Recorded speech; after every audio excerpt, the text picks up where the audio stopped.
on Wednesday, July 16th, 2025. This meeting of the Hanson Conservation Commission is now open under the State Wetland Protection Act, Chapter 131, Section 40, and the Hanson Local Bylaw, Article 3-13, Section 5.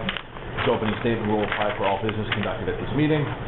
Per our standard procedures, this meeting of the Hanson Conservation Commission is being audio recorded. We'll start with a roll call of the commission. Steve Smith. Good deal. Dave Mansfield. TJ Rofi. Lon Woodward. Frank Skellinger. We do have 100% of our seated commissioners and 100% of the office staff here with us this evening.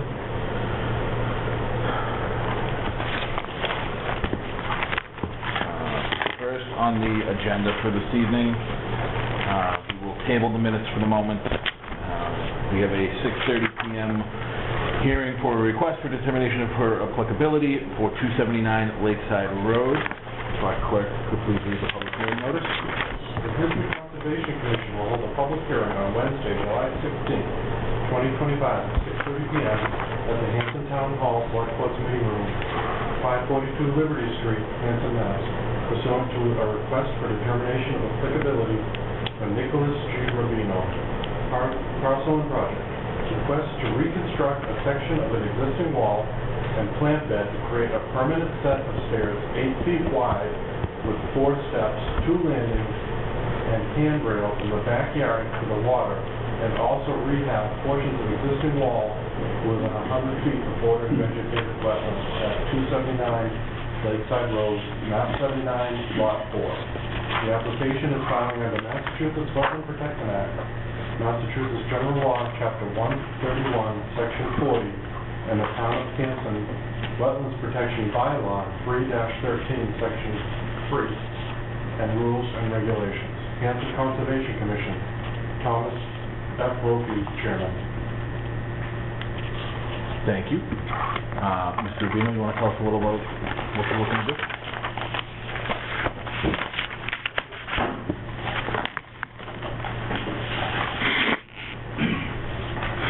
Thank you, everyone.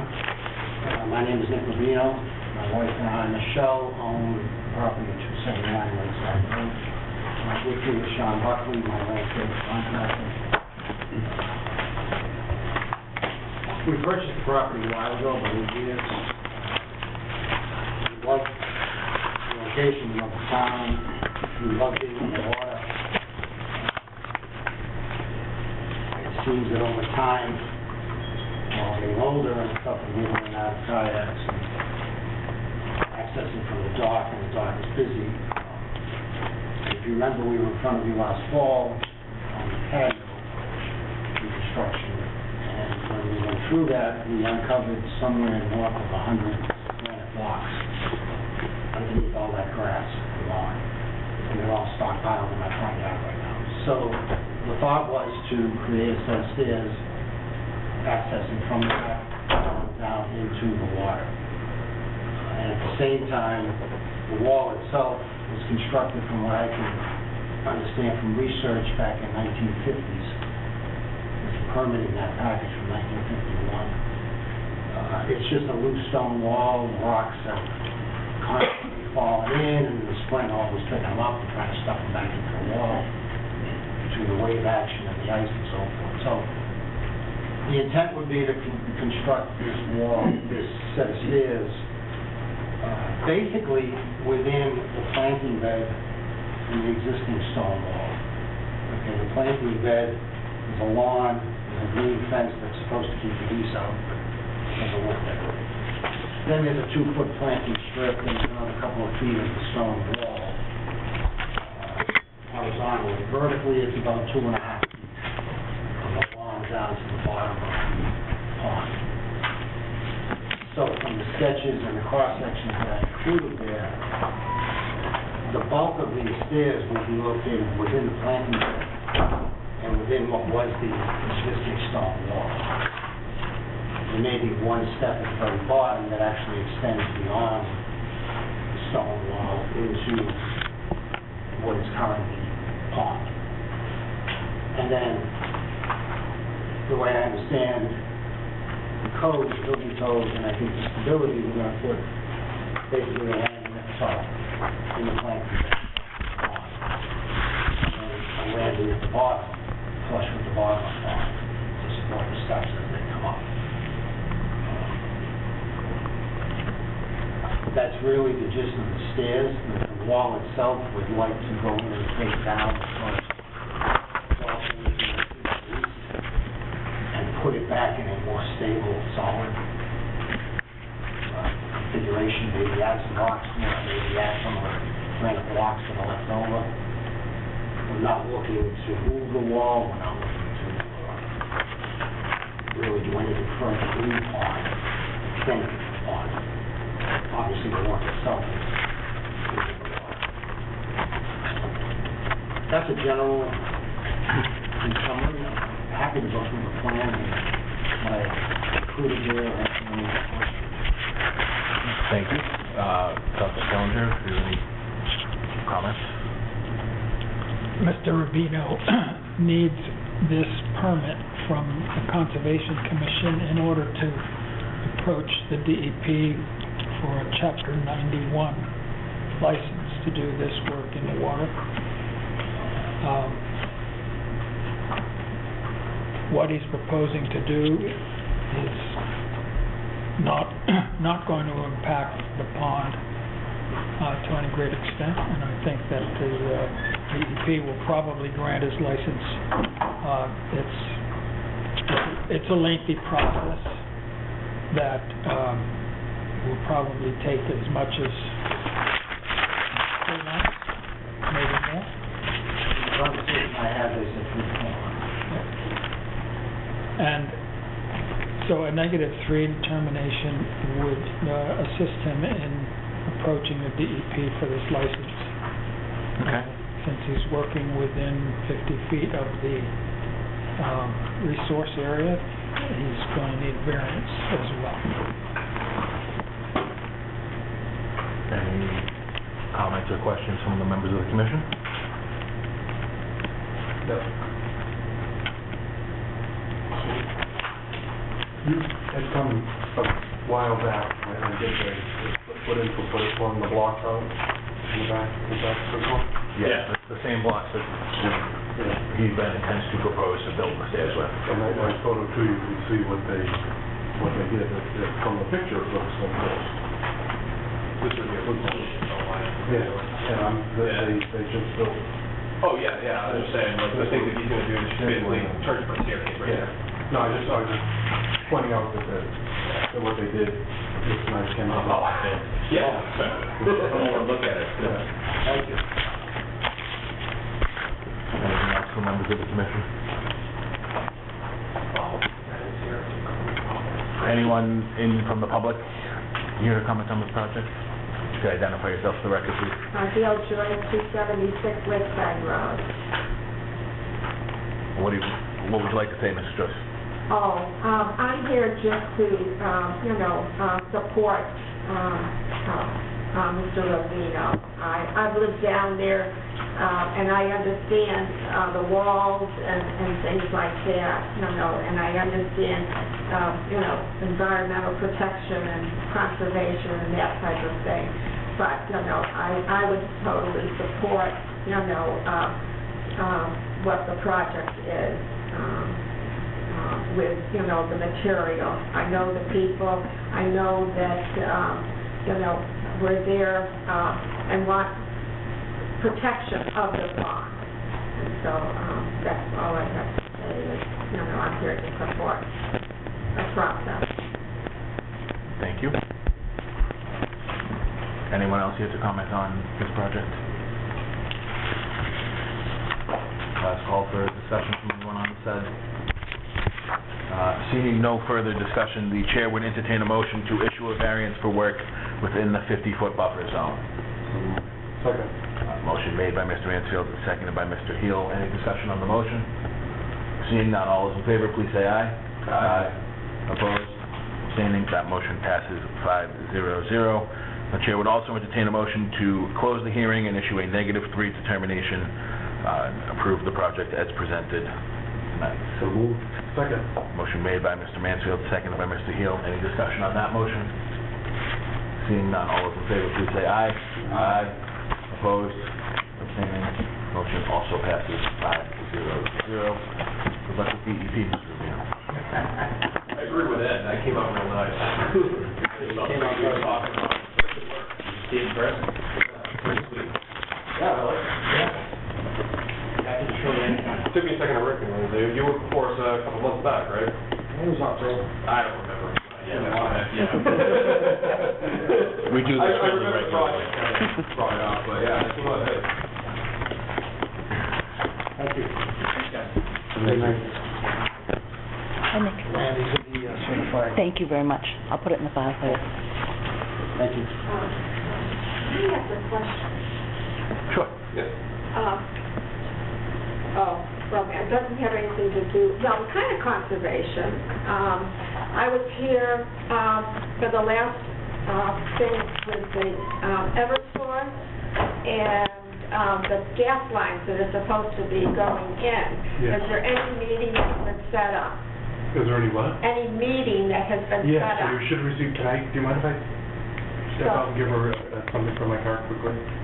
Go do whatever you need to do, Mr. Hill. He's selectman, so he's the one setting it up. Okay, Yeah. 'cause I just wanted to notify, I mean, that was, Gail, this is Ed Hill. He's the select board member, so he'll help you. So Thank you. he's the one spearheading that whole thing.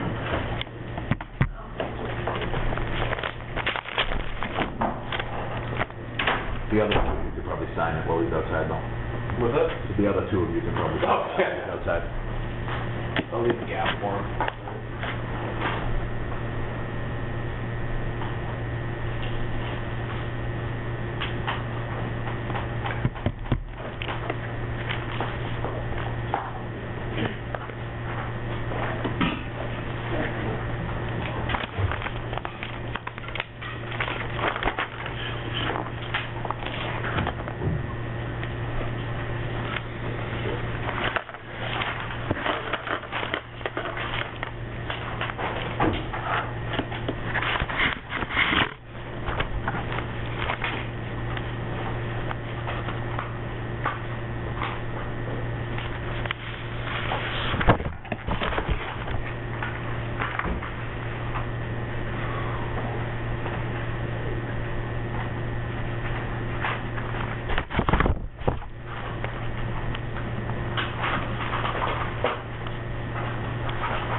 Turning now to the next item on our agenda, we have a 6:45 PM request for determination of applicability for 23 Goldwyn Drive.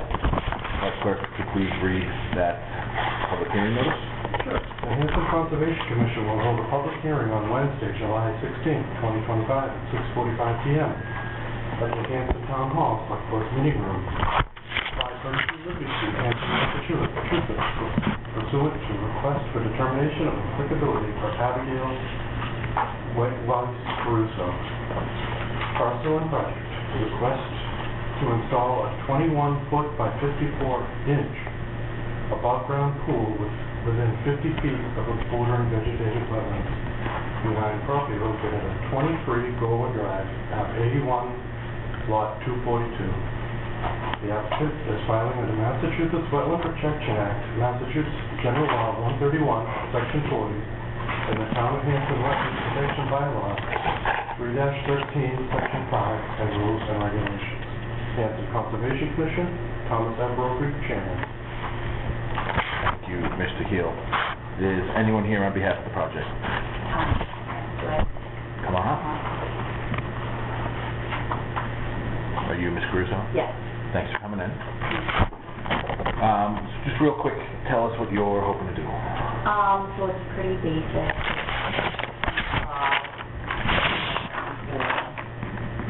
On my property. And then it's my understanding that there's wetlands surrounding, so that's why I filed this application. Okay. So the pool is going to go in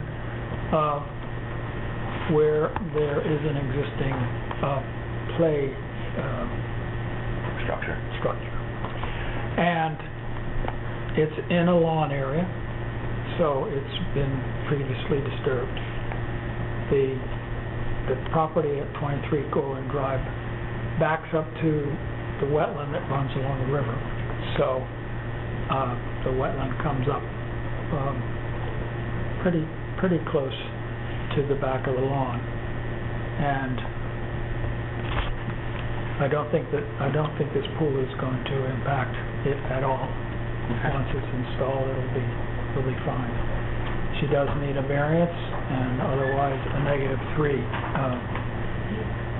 termination. Okay. Can I ask, are you planning to build a deck or anything around it, or are you just planning to do the pool? At this point, it's just the pool, but in the future, potentially a deck.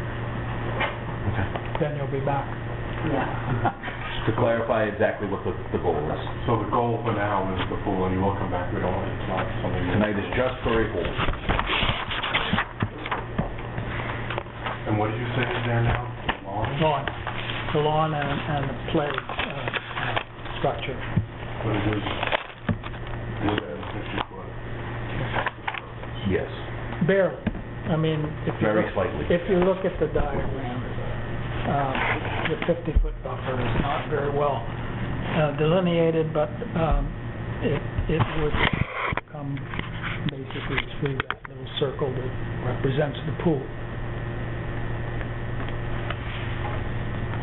Any questions or concerns from the commission? Does anyone in the attendance here tonight wish to speak on 23 Gorham Drive? No. Seeing no discussion in the room, the chair would entertain a motion to issue the variance for work within a 50-foot buffer zone. So moved. Second. Motion made by Mr. Mansfield and seconded by Mr. Heel. Any discussion on that motion? Seeing none, all those in favor, please say aye. Aye. Opposed? Abstaining? Motion passes 5-0-0. -3 for determinants. The chair would also entertain a motion to close the hearing and issue a -3 determination and approve the project as presented this evening. Moved. Second. Motion made by Mr. Mansfield, seconded by Mr. Heel. Any discussion on that motion? Seeing none, all those in favor, please say aye. Aye. Opposed? Abstaining? Motion passes 5-0-0. Thank you for coming in. Good luck with your pool. Thank you. Hopefully get it done before the heat waves in. Yeah. Well, good night. It's a good way to get real popular, put a pool in the middle of the heat wave.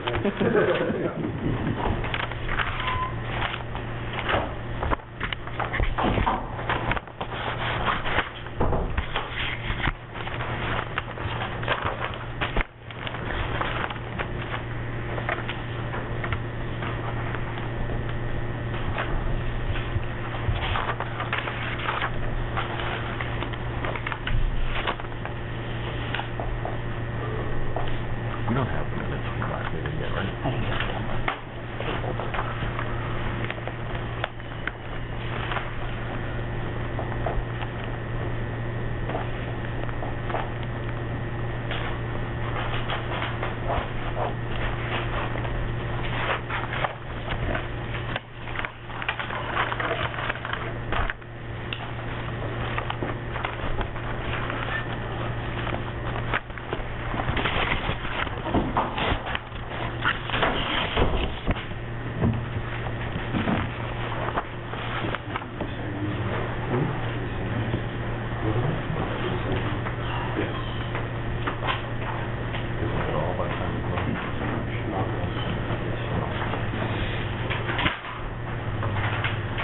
Okay, we have a few minutes before our 7 o'clock hearing is scheduled to begin, so we are going to turn to a couple of housekeeping items. First up, we need to take a vote to reaffirm the reorganization votes that happened at our last meeting Okay. to cross some procedural i's and dot some procedural t's. So the chair would entertain a motion to reaffirm the appointments as voted at the last meeting. So moved. Second. Motion made by Mr. Mansfield, seconded by Mr. Heel. Any discussion on that motion? Seeing none, all those in favor, please say aye. Aye. Opposed, abstaining, that motion passes 5-0-0. Quickly through a couple of other things. Fiscal year 2025 encumbrances, if anybody owes money for anything, it has to be in by the end of the month, or you have to wait till October. So, staying on top of that. October special town meeting, the warrant process is beginning for October special town meeting. Deadline is August 8th, 2025, so that gives us one meeting between now and when the warrant articles are due. So if there's anything that anyone wants to bring up, we'll keep it on the agenda for next meeting to potentially add. It feels nice to not have to scrounge the list of properties and bona fide parcels that need to go on though.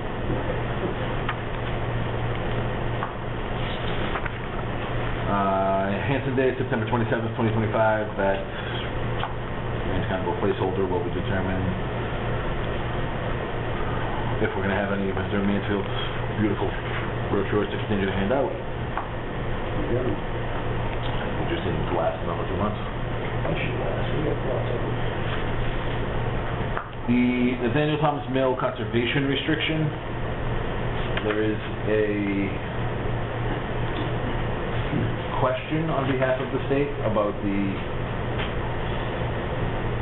legal structure of who exactly is granting the conservation restriction, because the town meeting vote called for the property to be in the care and custody of conservation, and it's not in the care and custody of conservation. So legally it's in the care and custody of the select board. So we're waiting to hear back from town council and the state to hammer out that particular detail. But the portion of the plan as it pertains to identifying and excluding the mill is otherwise signed off on by the state, and in this one potential issue of, I think we might just have to change the wording for the actual, like who's actually granting the conservation restriction, but we'll get an answer to that. But the hard part is done. Master plan, quarterly meetings, conservation regulations, no update on this.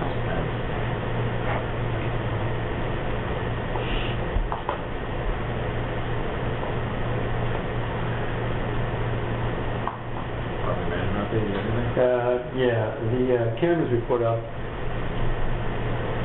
3 of them have been destroyed, one's been stolen, and the other one's been vandalized, so they're basically all gone. One of them's still hanging. Pardon? What was it? Cameras? From which property? Well, I was up to, we got a complaint from a citizen. I was up to Bonnie Hill today, and one of them is just destroyed, it's just in woods. The other one was damaged beyond repair, took it off. They stole the one at Smith Alzelsky late last year. And the one at Fort Meadow was vandalized quite a while ago. I didn't take it. What was that one down at, Fluffy Run? That's gone. So none of them are destroyed. One of them's still hanging. It's been bounced up in the air. So I'm not sure where to go with that, if anywhere.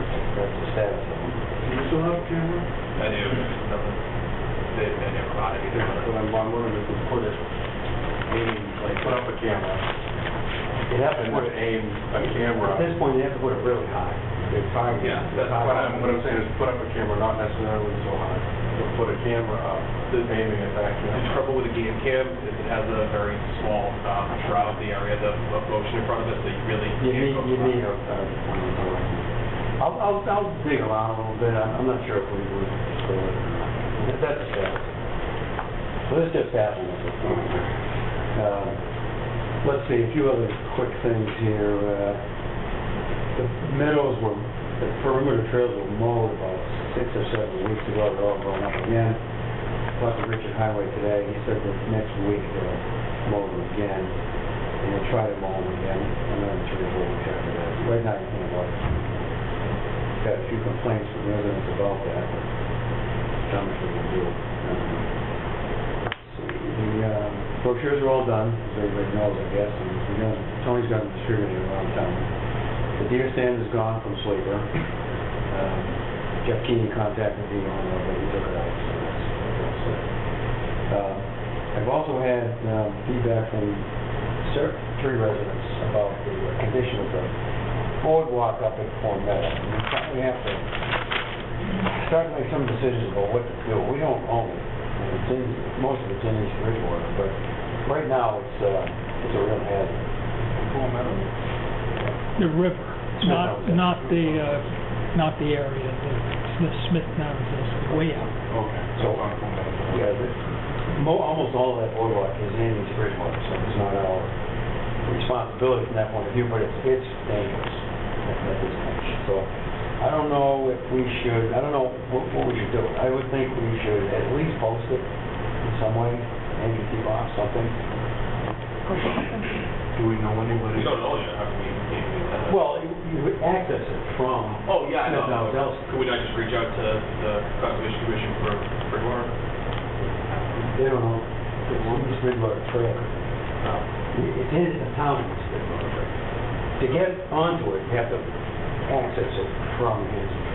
Oh, okay. Or East Bridgewater, the other end. Well, the other end, That exists. that's, yeah, I mean, I can try to contact them. That's what I'm saying. As far as that side of it goes. But our side of it, We never built any part of that bridge. no, we didn't, but I think people need to be warned that it's part of it completely collapsed. Yeah. And there's no rails left on it. And a lot of what's existing is still very shaky. Anyway, if you guys think it's okay, I'll notice some kind of a sign, just says, as is, stay off of. Yeah. Some stock sign, I just put a sign. I think we should, but I think we also want to Yeah, well, step up, reach out to that. Yeah, I don't have any contact information for their trip, but I'll find it. So I'll look into that. But I'll get some kind of sign, just something for one more. You can complete the loop now at Smith and Ozelsky Road. There is more work we could do, but I was able to develop trails around the Wheaton Bridge. You can get through, but it needs more work. But you can get through, and it's marked. They put the trail markers up there, so that's up. The new maps are up on Clemens and Sleeper, so that's all set with that. So right now I'm waiting for whatever the utility does on the utility right away up there to see if we can get closer to the rest of the comes. We'll see about that. Keep you posted on that. I have a comment on Sleeper. Wait. No, that's really all I had. The rest of it was just me. So. I forget the name of the gentleman who lives down the way of Sleeper, but I went Mr. down Lincoln? Yeah, that guy. I went down that way the other day, and he's put up a second sign implying you can't go in there. Besides the private property, you know? The private property one, which is not even on his land, saying you can't go on there. And then there's another one that's even further down that, again, announces his address and implies, again, you can't go down there. So, I went down there about a week ago just on a whim to see the parking lot, and I was like, oh, cool, you put up a second sign strongly implying that this is private when it's not. So, I want to throw that out there. I don't know. The map will take people to it, so we'll see what happens. Yeah, but when you see a no trespass sign, you tend to believe it. Okay, I'll, if I'm down there, I run into them, I'll go over them. Good luck. Well, I know them pretty well at this point. All right. Yeah. That's all I got. With time having reached, the next item on our agenda is a 7 p.m. notice of intent for the Pratt Place culvert. Mr. Healy, if you could read that hearing notice, please. The Hanson Conservation Commission will hold a public hearing on Wednesday, July 16th, 2025, at 7 p.m. at the Hanson Town Hall, Select Board's Meeting Room, 642 Liberty Street, Hanson, Massachusetts, pursuant to a notice of intent from Lisa Green, Town Administrator, Project and Parcel. Request permission to replace the Pratt Place culvert of Indian Head Brook The work will alter the area subject to protection under the Wetlands Protection Act, General Laws, Chapter 131, Section 40, and local wetlands bylaw located at Pratt Place Roadway at Indian Head Brook, map 81-0, lot 33B-0, Elisa Green, Town Administrator, Town of Hanson, represented by Paul McManus, Ecotech Inc., 100 Grove Street, Suite 203, Worcester, Mass. 01605. The applicant is filing under Massachusetts Wetland Protection Act, Massachusetts General Law, Chapter 131, Section 40, and the Town of Hanson Wetlands Protection Bylaw, 3-13, Section 5, and the rules and regulations. Hanson Conservation Commission, Thomas F. Wilson, Chairman. Thank you, Mr. Gill. Who's coming up on behalf of this one? Good evening. I am Paul McManus from Ecotech. I'm Roy Massey from Brigantes. Thanks for coming in tonight, gentlemen. Thank you. So, why don't you start with an overview of the project for us? The overview of the project is replacing the existing 8-foot culvert that's at Pratt Place right now currently, and with a new precast 14-foot wide span culvert. Okay.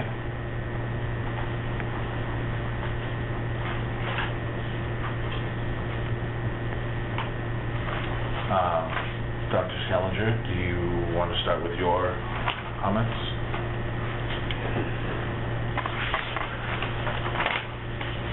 This project has been in process now for over a year. And we've had a number of comments back and forth between us and the engineers and with Ecotech. At this point, we have a notice of intent that was filed 2 weeks ago. And we've had the notice of intent reviewed by a peer reviewer engineering firm, and they've provided us with a number of comments. Also, I have a number of comments which are still in process. Also, at this point, we don't have any input from the DEP, and so we don't have a number for the project, which means that we can't approve it tonight in any case. We did hear from the Massachusetts Department of Transportation that they need to review the project, and the project hasn't been presented to them. We heard from the Division of Marine Fisheries, and they provided some comments today.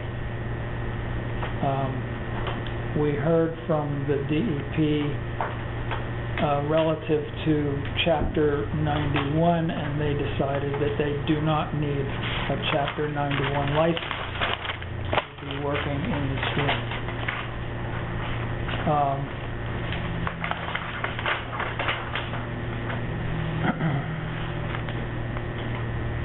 We have a comment from our peer reviewer which indicates that this project will probably have to be presented to the Army Corps of Engineers, and as far as I know, that hasn't been done. So at this point, I would recommend that the hearing be continued.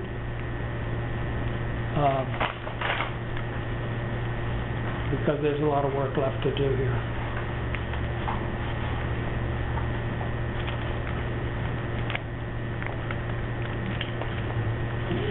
Yeah, I mean, we just got the Beals and Thomas review letter.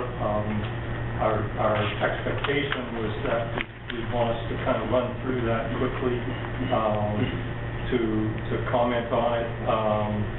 Also, Roy gave a real quick overview, but didn't get into any description about, actual wetland resources and that sort of thing.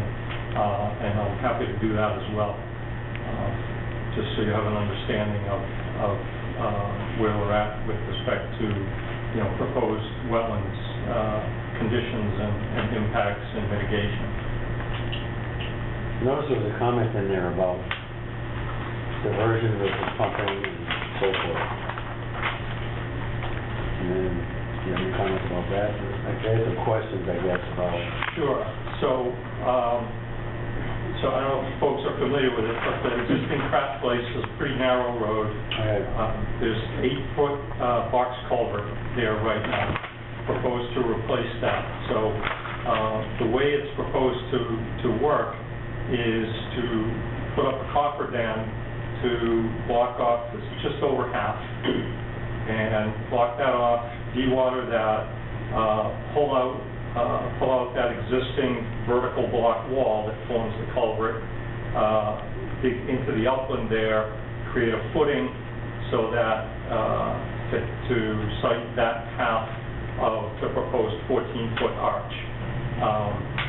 There's proposed a temporary diversion road off to the right with a span over the brook.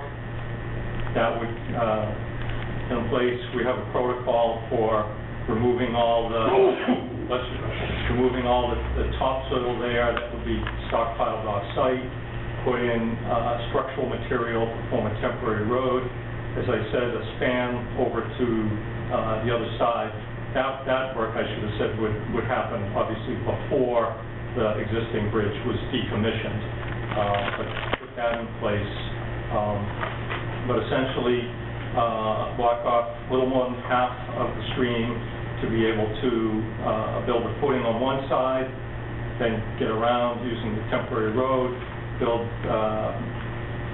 pull that coffer dam the opposite side, do the same process to build that footing, and then essentially drop in the span, build that up over it, finish that road, and then once that culvert gets put in place, then decommission the temporary road and do restoration. We have a restoration protocol for restoring that, planting it, and stabilizing it. So essentially, you're not going to reroute the stream or pump or anything at all. There's no pumping. Pumping was originally considered as an option to basically dam off the dam.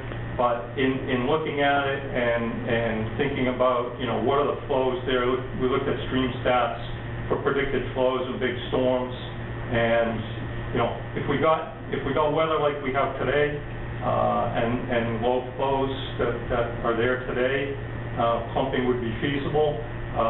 But we just felt it was too risky, given the weather patterns that we have. Right. I don't know how much rain Hanson got a couple of weeks back, but there was some... About 3 inches, I guess. Yeah, so that would have overwhelmed any kind of pumping. But that's off the table anyway now, so we're working around that. Yeah. So it's basically coffer dam half, build that footing, coffer dam the other half, build that, and then go up from there. This whole process that you just outlined with building a temporary road and doing coffer dam and doing half the, is that a common practice for doing this type of culvert work? I've experienced it before. Yeah. So the huge majority of the wetland impacts, unfortunately, are temporary because of the need to get around. There's several houses beyond the culvert, and obviously, there needs to be access to those properties to be able to make this happen. The permanent wetland impacts that are proposed are about 60-some-odd square feet, which is basically just for some wing walls to support the new structure. But basically everything except for the ends of those wing walls on the 4 corners, all of the rest of the work is in the upland, because I said the existing span is 8 feet, and it's proposed to be 14 feet. So They're gonna be well under the upland. so it's going to be widened so that the plan shows, at this point, there's no, I'll call it shoulder banks in there. So the plan is to go from that 8-foot wall to wall to expand the flowed portion to 10 feet and then have 2-foot stone banks on either side. So that gives you the 14 feet. And right now, I've walked through it a couple times. The substrate under there is a relatively natural cobble stream substrate. There's no plan to change that. A little bit of an expansion would be similar material, and there's no plan or need to do any work upstream or downstream in the flowed portion. As I said, a little bit of BVW impact for those wing walls, but that's the only wetland impact. A permanent wetland impact. Obviously, the temporary road, right. is an impact. And as I said, basically the plan is to harvest out the topsoil in there. It's nice organic rich topsoil in there. Harvest that out, stockpile it on town property, and then replace that with structural fill. There was some discussion with the fire department, I know, about making sure that they could get equipment in there if they needed to. So it'd be structural fill in there, and then essentially reverse that process and do restoration plantings and stabilization at the completion. There's really no place to store anything there, so what's the proposal while you're doing the work for that? The equipment or? Well, equipment or materials, take it Well, out. the material we're gonna propose is stockpile that town property and equipment, we're gonna have an excavator, that'll be located, I don't know if you look at the plan, but we have a temporary access road. Yeah. The equipment will be On that. on the inside of the construction. This way, it will be outside temporary access. So it's not gonna impact the neighbors. Right, so they'll be able to get in and out of the house. You mentioned you're gonna replace with similar cobble to what's already there. Is that gonna continue under the structure also, like on top of the floor of the new? It's open bottom, the culvert's open bottom. The floor of the culvert, the floor of the what you're putting in, is that gonna have cobble on it? Yeah, so the stream right now is there's a relatively flat 8-foot wide area, vertical block walls on either, stone walls on either side. Yeah. So that's going to be expanded by 3 feet on each side. So the first foot on each side will be a continuation of the existing bottom grade, which will have a similar substrate. Water is running. Yes. Okay. Right, and then, so the first foot would be that, and then the next 2 feet, before you get to the footings, will be also stone, also cobbles, but coming up as a bank inside and butting up against the concrete footings. You follow? I guess so. I just want to make sure that I know right now cobble doesn't run underneath the road, but you're supposed to make it as close to what it was before the culvert was there. So what I'm saying is it going to be cobbled in water the whole way through, or is it going to be concrete under the road? No. The concrete footings run parallel to flow. Right. Nothing across. So there'll be a strip footing. There's nothing on the bottom. Yeah, nothing on the bottom. It's going to be cobbled. Right. So the existing 8-foot channel, there's no need to touch that because the footings will actually be in the existing uplands outside of that. So yeah, clearly the intent is to leave that natural channel, expand it, and then add banks, and then you get to the concrete footings. I have one question here. It's actually one question to be frank, but one of the things on the question that you had answered was number 2, there's no consideration for storm drainage. This project to be considered a redevelopment. The storm drainage standards require an improvement. DEV may flag this. Your response to that was due to the deteriorating nature of the existing culvert, the impact to residential public safety, Bernadette believes that this project is considered an emergency repair.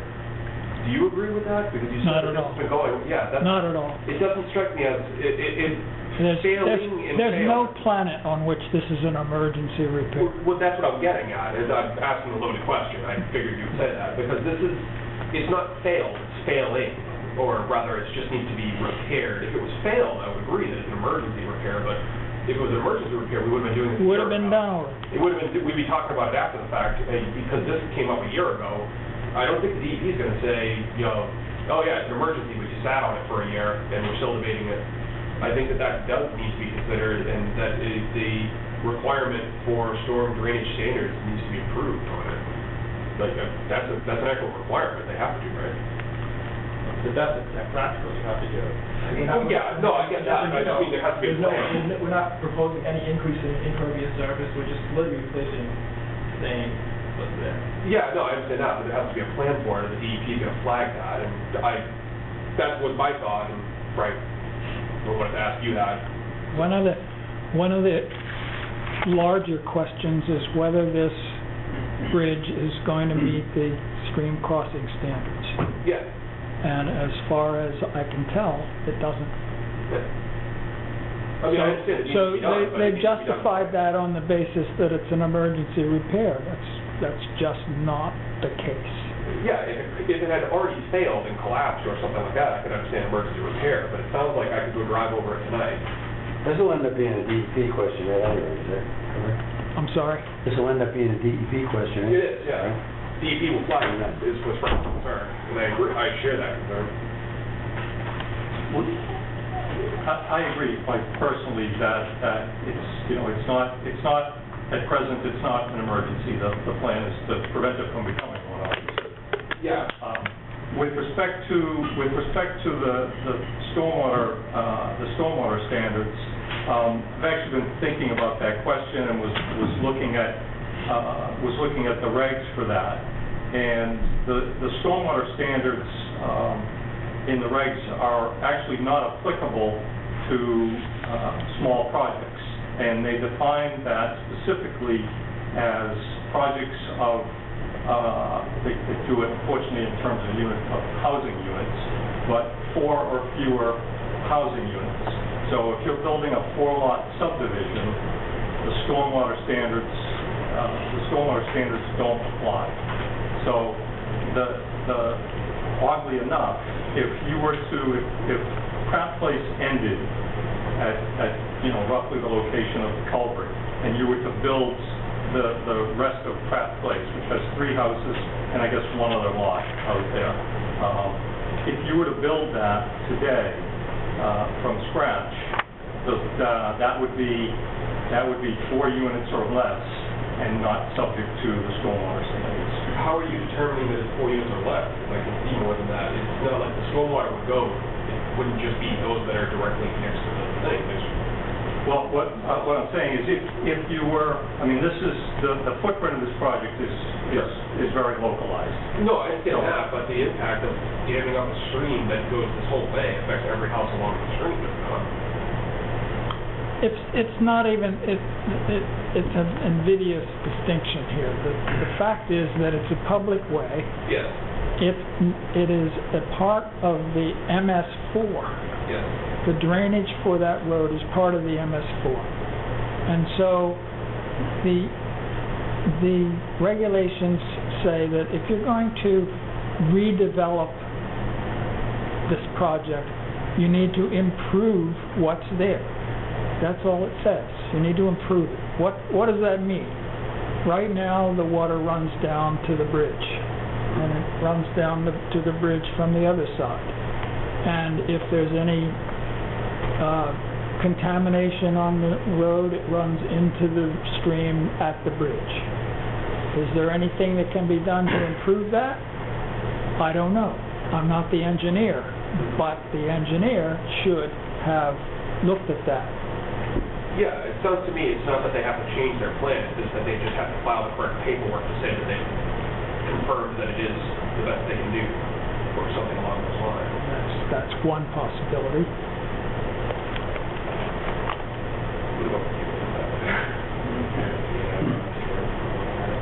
You need to see if there's any butters.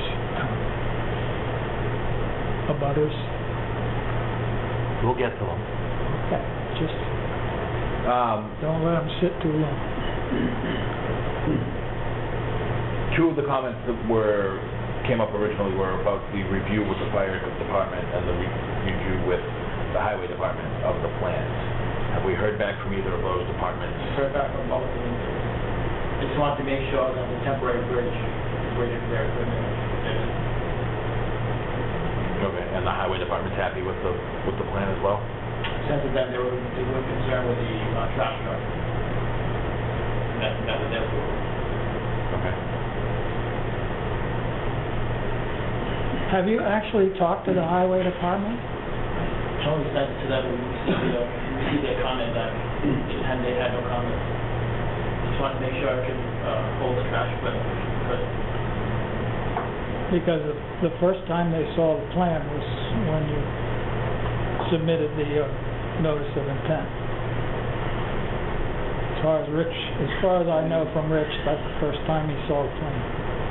I know we sent it a while to extend the route to the different departments.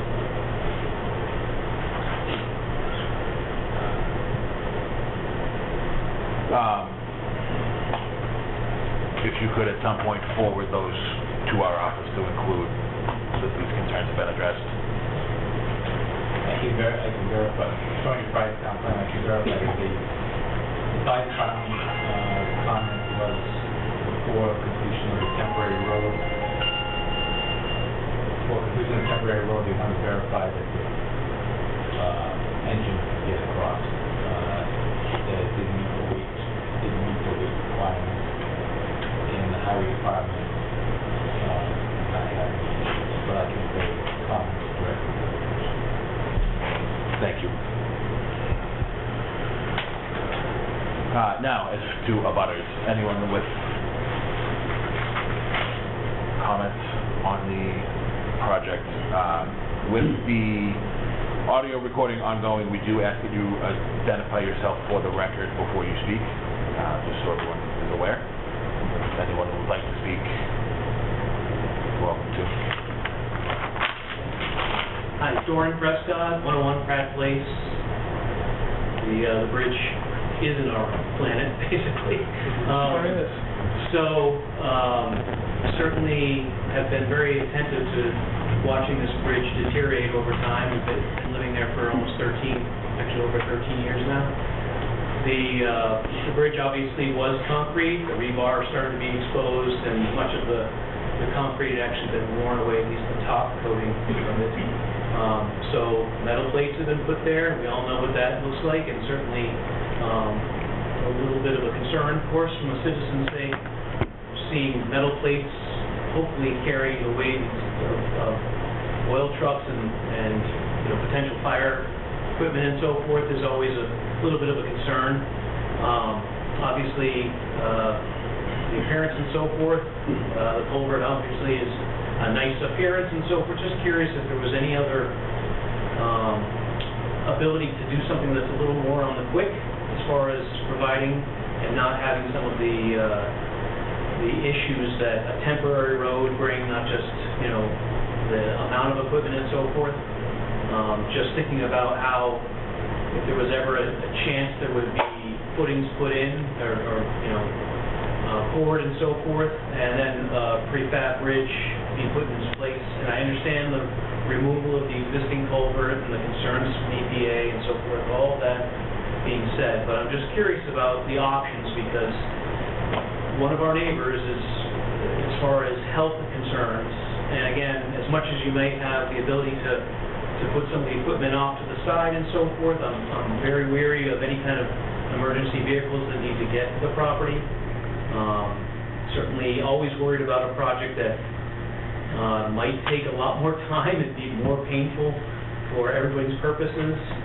Certainly any equipment that's going to be up and down that street is going to, as everybody is well aware, that street is 1.5 cars wide, if that, and any amount of equipment going up and down that street is going to be very disruptive. And again, disruptive for the final goal of having a more a safer and a better environment and so forth as far as the bridge is concerned.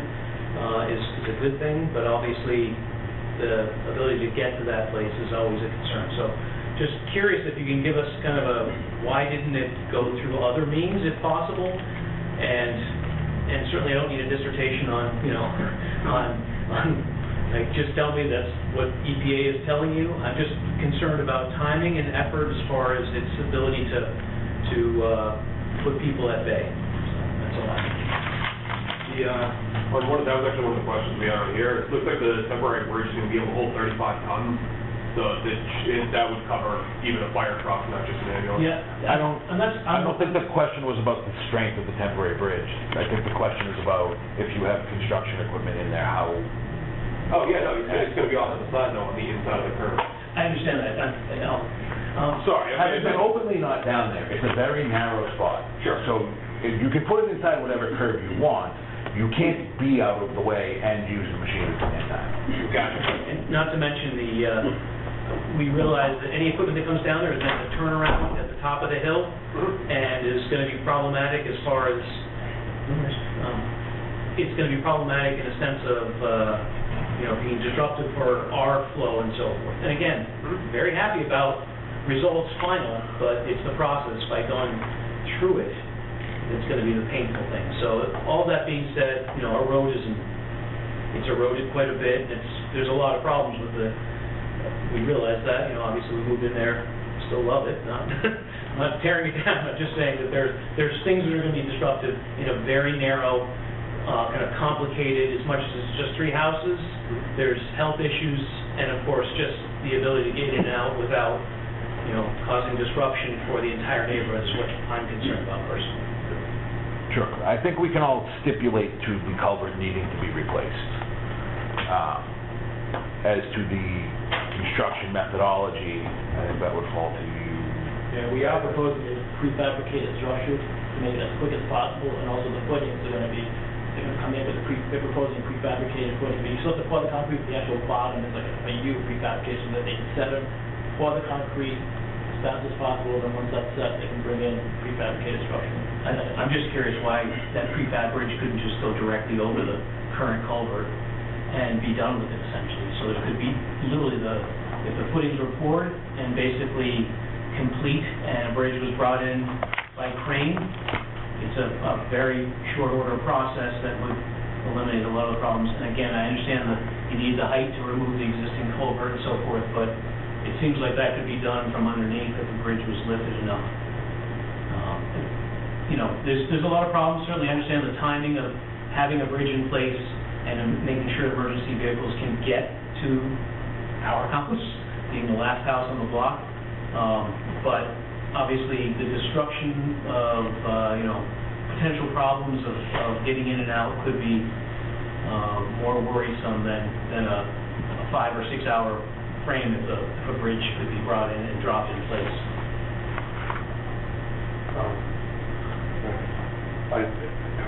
Between the time that you stop using the existing road and you're using the new temporary bridge, and the time that you're able to use the new bridge, so basically the existing, how long is that supposed to be, where they're not able to drive on the existing? We anticipate it's going to be 4-week schedule. How much? 4 weeks. Anticipate, obviously, it's not done. I think structurally, if you were to design something that's going to be put over the existing, then you're really deep into the game of a bridge and not a culvert, and that's going to legally change the review process and where you have to go. And I'm not sure I'm not saying the concerns aren't worthwhile, but it's not as straightforward as we might hope for it to be. Anyone else in the public? If you could just say that. My only comment, I'd like to hear, more details as they evolve, but I actually called the commission to find out when this meeting was. We never got any other communication that this meeting was happening tonight. It was only because I called And we live at that end. We live at that end, communicate with the neighbors that are gonna be most affected. But we were never made known about this meeting. It was only because I called, because we did get information that it was going to be happening. So I called to see when this is gonna be happening, and someone let me know, but, I didn't get any other kind of communication that this was happening tonight. If I may, Mr. Chairman, we sent out butter notices. Did you get a notice in the mail? No, I got a notice that I would hear more in the future. Yeah, well, our notice, when we filed a notice of intent, we did butter notices, and we did everyone on the street, and mailed those. I mean, I can check the list and make sure you're on it. But at that point, we didn't know when the hearing would be, so the notice... I think that's what I got. Okay, so you got the notice that said this has been filed. And that we would get information in the future as to when the meeting would happen. I don't think it said that. I think it said, you know, it'd be posted, and we provided numbers for my office and for the Conservation Commission. Okay. So you perhaps misunderstood Okay, maybe. the notice. But I'm glad you caught it, because that was my responsibility. Okay. Sounds like one of our neighbors. I guess if it's on the agenda, why would it better be notified? Well, when we file it, we have to file it, and the staff reviews it, you know, to make sure it's a complete filing, and only then do they put it on the agenda. So when we file it in anticipation of, you know, trying to get on a particular date, but we can't make that decision. That's not our call. That's the conservation agent's call. So that's why there's a format that we follow for the notice, and it basically, you know, as part of that, that's why we put in our information, so that if you had called and said, you know, can we get a copy of the filing, I could email you the whole filing, and we put in the conservation office number so that you can talk to them and find out when it's actually on the agenda. And that's a format that's prescribed for us, so we just follow that. I think I misunderstood the responsibility of whoever to let us know when the meeting would happen. Yeah, unfortunately, once you get the notice, the responsibility unfortunately falls to you to follow up if you're interested. Obviously, you're interested, but I'm glad you tracked down and got here anyway. That having all been said, the only legal requirement for notice is when the project starts. So there is no guarantee that they would mail you anything else when these dates are rescheduled. So before we leave tonight, we will have a scheduled time to follow up and hopefully address a couple outstanding issues and whatever DEP might send back as well. But in the event that this were to be, in any event, when a hearing is to be continued, there's no remailing requirement. But our agendas are posted online, and the staff is happy to share that information if anyone calls or comes in. Anyone else with anything to offer? Ms. Green? Lisa Green, Town Administrator. Just want to say that this is a town-driven project. It's not by private developers coming in to do it. It's a town-driven project, so it really benefits all of us to move this forward to the best of our ability as quickly as we can. Funding-wise, we're kind of locked into the funding that we received. So it really just benefits everybody if we can move the project forward. And remember, it's a town-driven project and not a private-driven project. Well, we appreciate the concerns behind the project, and as I said, we can all stipulate that the culvert needs to be replaced. The funding for this was voted in February of 2024 by the Select Board, and this application came to our office 2 weeks ago.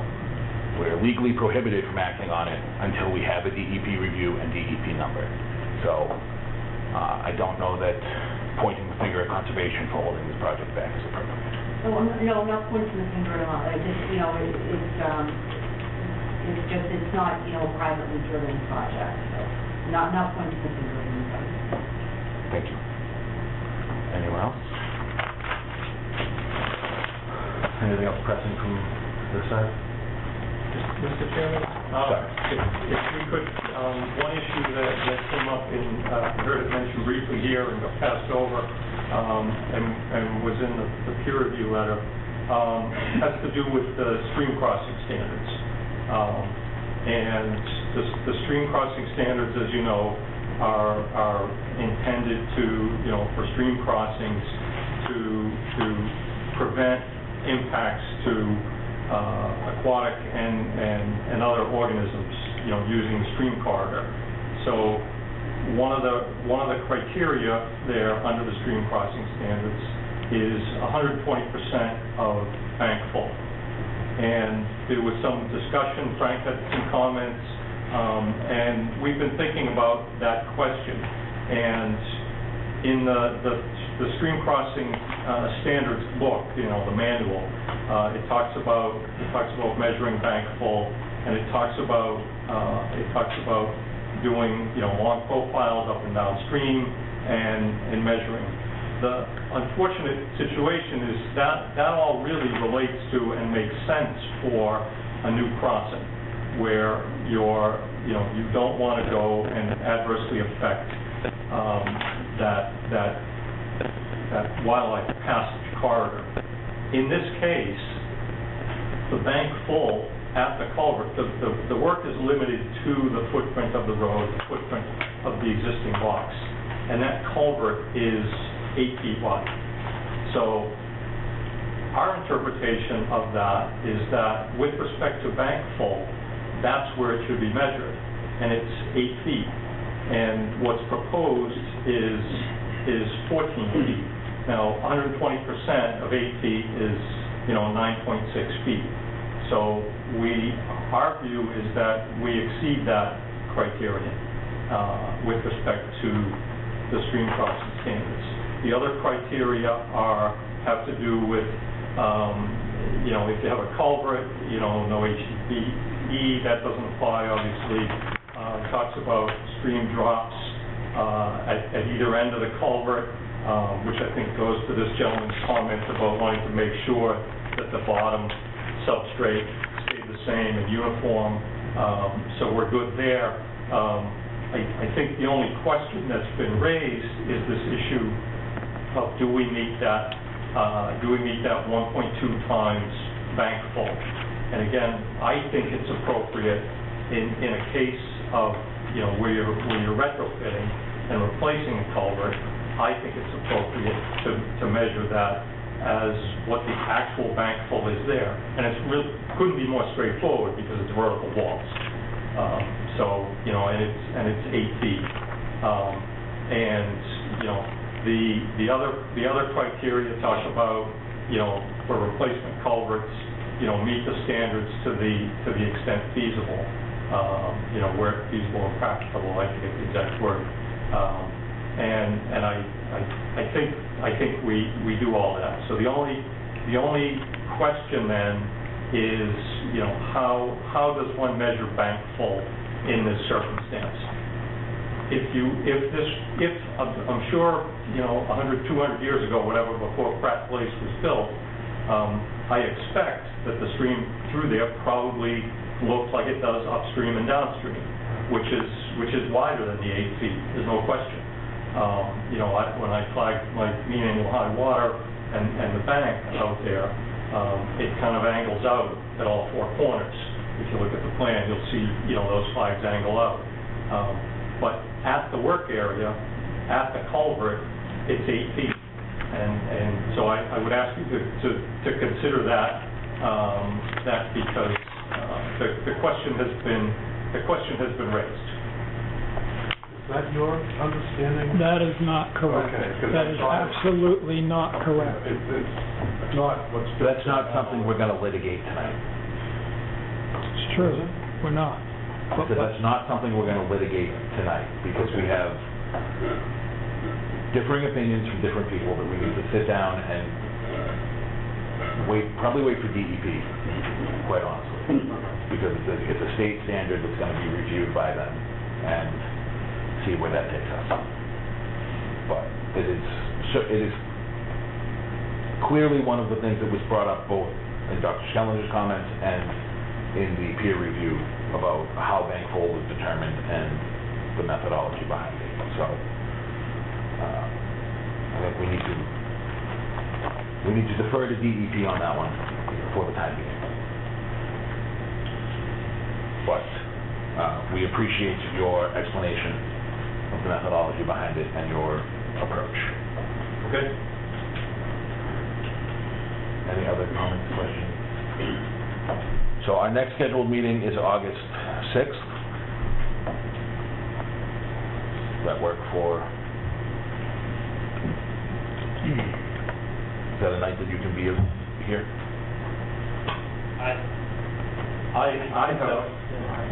I'm out of town, but you can be here, right? Yeah. Okay. And hopefully we'll have the DEP review and number between now and then. It's the Society of Wetland Scientists annual meeting this week, and I know the guy that does a lot of the final numbers is Peter Duyos. He's at the meeting at least a couple days this week, so. All right. Then the chair at this point would entertain a motion to continue this hearing to Wednesday, August 6th at 7 p.m. Second. Motion made by Mr. Mansfield and seconded by Mr. Hill. Any discussion on the motion? Seeing none, all those in favor, please say aye. Aye. Aye. Opposed? Abstained? That motion passes and the hearing is continued. Thank you for your time this evening, gentlemen. Thank you all as well. See you again. Sorry. Yeah, at least once. Which brings us to the next item on our agenda, which is a 7:15 p.m. continued request for determination of applicability for Keolis. Keolis has requested a continuance as they are not able to be here this evening. So they're going to be continued to August 6th at 6:45 p.m.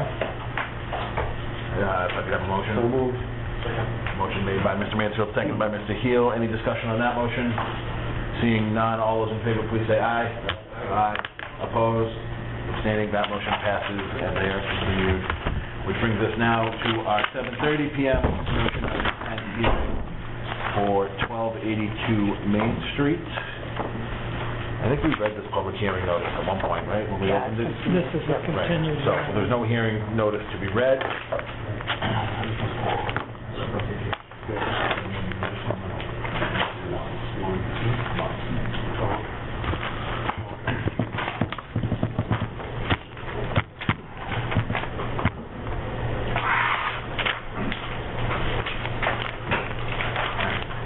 Good evening, gentlemen. You can introduce yourself for the record.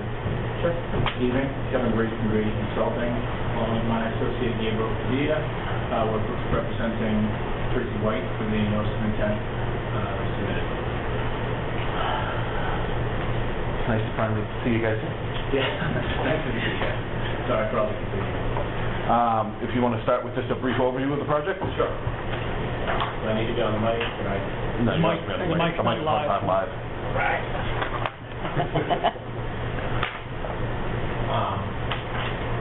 The project is at 1282 Main Street. The existing site is 8 contractor bay buildings located in the front here. The proposed project is the construction of 8 additional contractor bay buildings.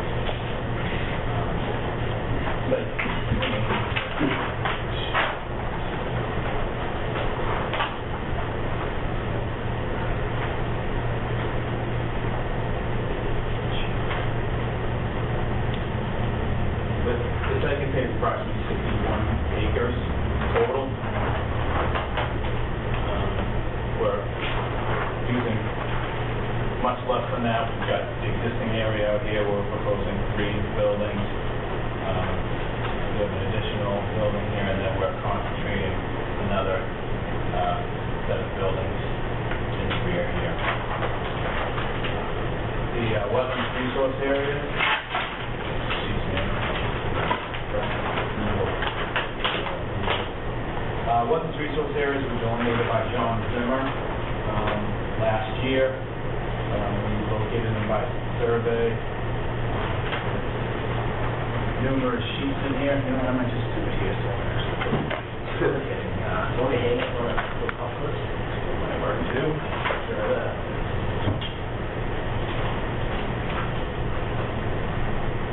We got 42 sheets. It's easier to flip through an AutoCAD than sheets, but so we gave with a bunch of existing conditions, sheets. Typically, what we usually do is show existing conditions for the entire site at the beginning of our set. The way this project came about is we had worked on this section while we were working on the delineation here. We completed this, and then the delineation got finished, so we sort of broke this into separate site plans within the set.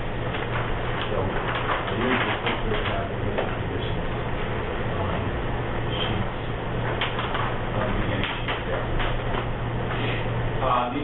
The front two buildings, 1 and 2, located in the southwest corner here, are outside of the 100-foot buffer zone. We have this area delineated, and we show the buffer zone highlighted in yellow.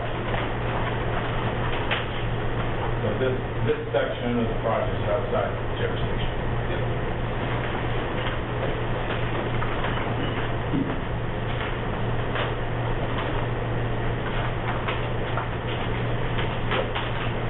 The next section is, I'm going to work this way into the building numbers. Building 8, building 3. Wetlands were delineated as a wetland resource area here and here. We show the existing building here.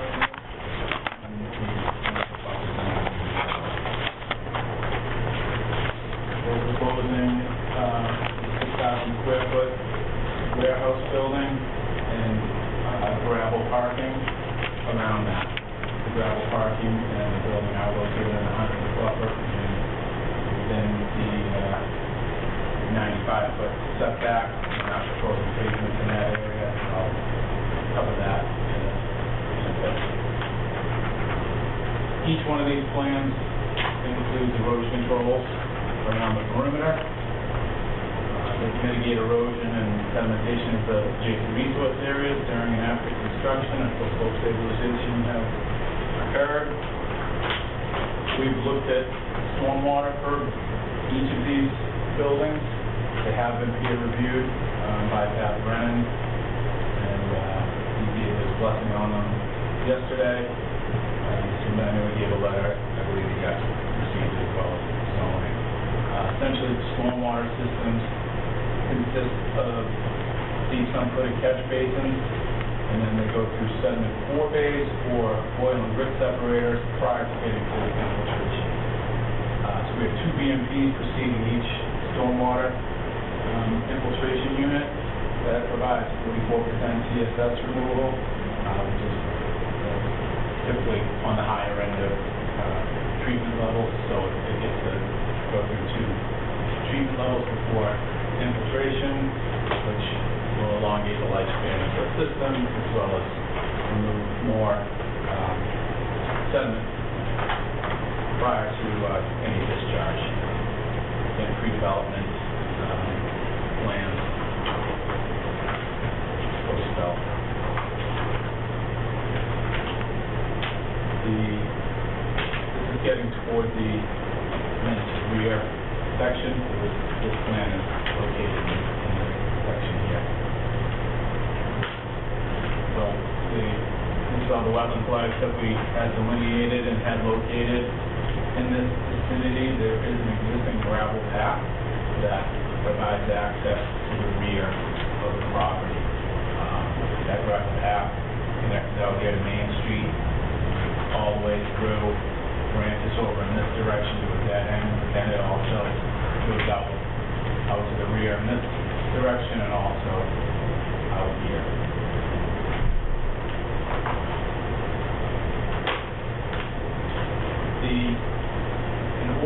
access to the upland area, we needed to create a roadway. Both to provide, basically to provide safe and adequate access for emergency vehicles, trucks, delivery. So we had, under the zoning bylaw, we're required to design the roads to meet planning board standards. So we designed the roads to be 24 feet wide. That also allows emergency vehicles easier access, passing other vehicles on their way in and out. Can I just ask quickly? Sure. So is that access off Main Street, or is it through the existing property? So it's really existing property. Okay, all right. So it's not a new access off Main Street? Correct. So our design thought on here was to follow the existing gravel road to minimize impacts to the resource area as much as possible. By following that, we basically maximized our setbacks to the resource areas and also minimized wetland fill and wetland interruption. This building here, building 8, is 5,700 square foot contractor bay warehouse. Parking here. You can see the buffer zone is in this location.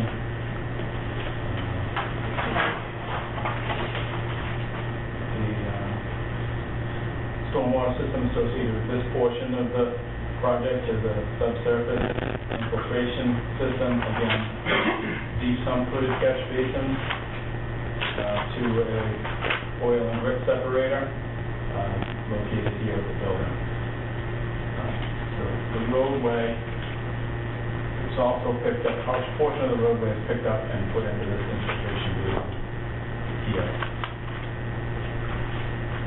Each of these buildings has a floor drain with alarmed 2-compartment, 2-tank alarm system. So any gas, oil, anything that goes into the floor drains goes into a tight tank that's alarmed, that gets pumped when it reaches 2/3 its capacity.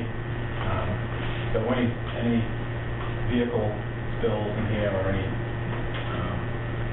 thing that gets into the drain does not discharge into the environment. It's collected in a dual-walled tight tank. So each one of these buildings has that. This portion of the roadway is collected through deep sump-footed catch basins. That goes to a sediment 4 bay, then it goes to an infiltration basin and overflows to the wetlands resource area. Again, we designed this in compliance with state stormwater regulations. As far as peak rates go, we've shown in our analysis that we're not increasing the rate of runoff from pre-development to post-development. We're accomplishing that basically by providing volume here, some recharge and infiltration, but then in the outlet control structures, we control the rates through a series of gears or orifices based on the elevation in the basins. I have one question regarding on that map there. I can't tell from the small one up here, but maybe over here. It looks like at one point, kind of almost dead center of the thing, that there's not even 24 feet width there. Are you proposing wetland filling in that little spot there? Yeah, right there. Correct. We have a few sheets dedicated to the wetland. Yeah, wetland fill and replication. Yeah, it shows that they're using. Oh, that's not what page you did? No, it's on page 19. Yeah, that's good.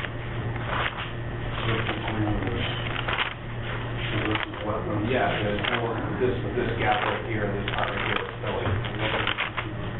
Yeah, so the last 11 sheets are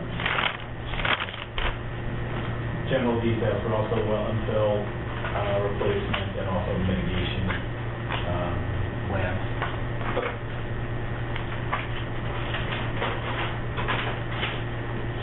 Plan and profile sheets showing how steep the road is with how much fill we have, so the dashed lines are existing grade, and then the solid line is the proposed grade. We've proposed riprap slopes on the sides to minimize, with steepen up the edges to minimize impact to the trees and the buffer zones.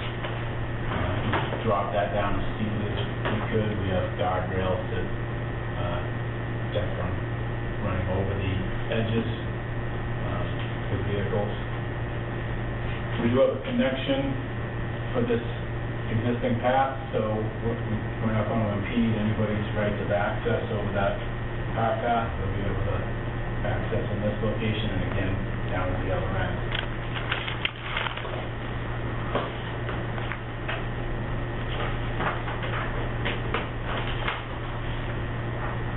But that path will run in front of one of those buildings. Yes, so that path will basically become a paved way for a section.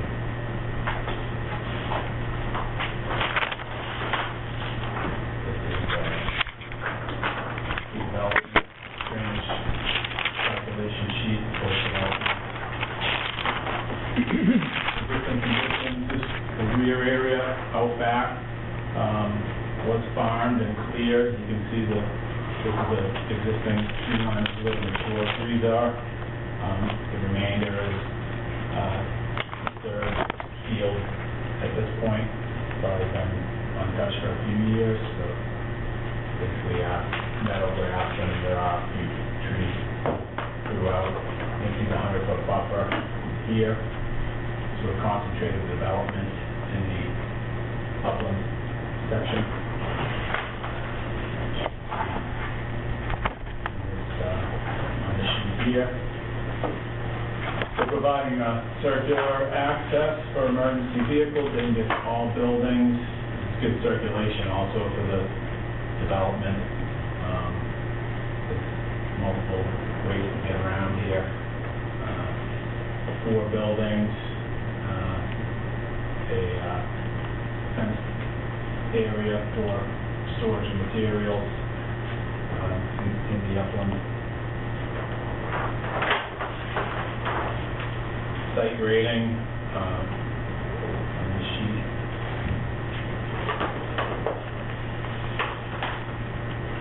Here we're showing our pipe networks and our stormwater.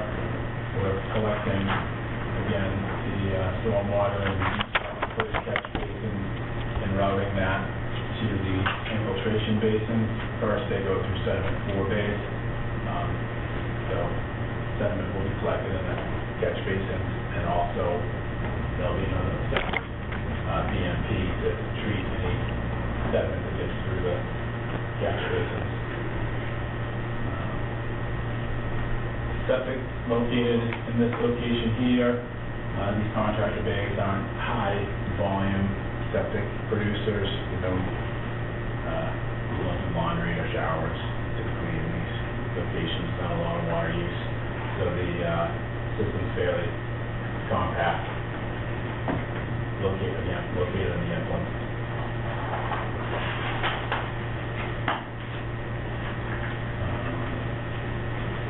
So also within the roadway, we do have water service. Utilities would be located within the constructed roadway. We're not cutting overland through any resource areas, trying to keep the construction as efficient and have as little impact as possible while gaining access to this upland here. Again,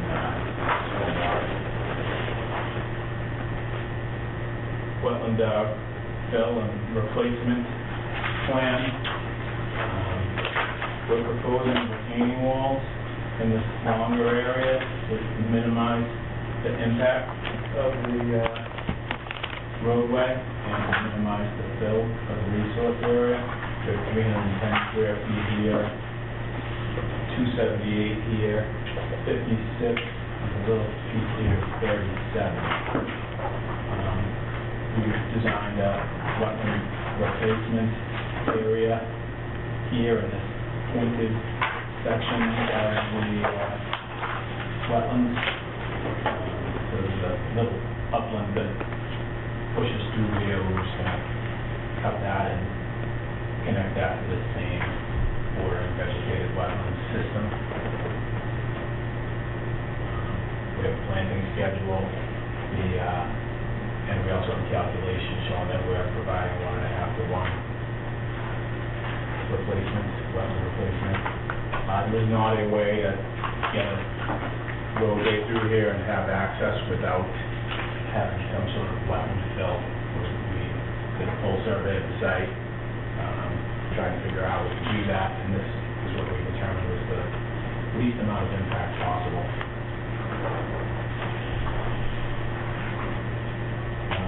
Landscaping plan, so this is more site landscaping than wetland landscape, but each of the buildings has some shade trees associated with it, and some pines and shrubs. Details for subsurface systems, details for construction. This is the buffer zone disturbance plan.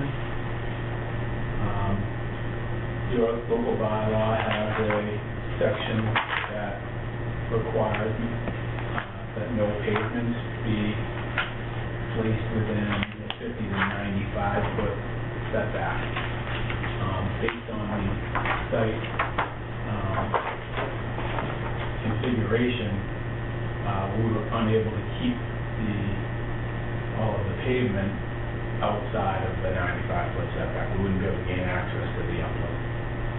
The bylaw states that the commission may allow this, and they may require wetlands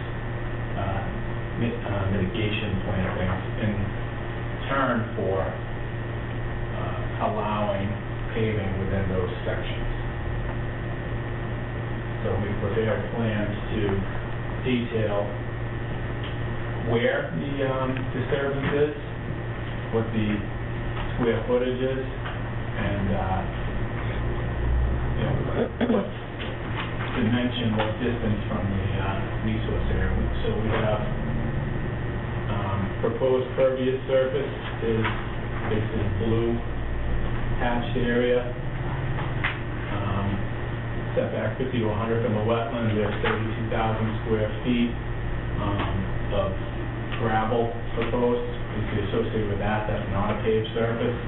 So I think technically it's part of that section, but we quantified it here anyway. We have additional pervious surface, 16,000 square feet from 0 to 50. That's this green hatch here. So that's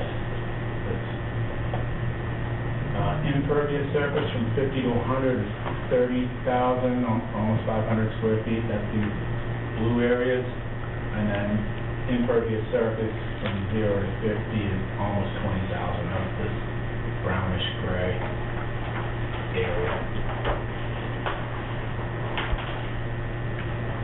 Again, we have the second sheet, big site, 60 acres, so we have another sheet basically quantifying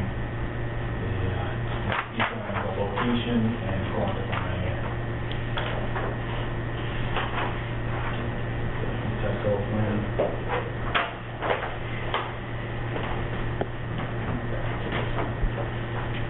We prepared a mitigation plan. As I indicated, the bylaw does say that the commission may allow or may require mitigation to allow that impervious surfaces to be installed within 95 feet of the resource area. Brad Holmes prepared this planting plan for us. This planting plan, which we attached here and also submitted at 8.5 by 11, so I could read it, because I can't read it here either. It details what types of plants in the various areas, so planting area 1, 2A, 2B.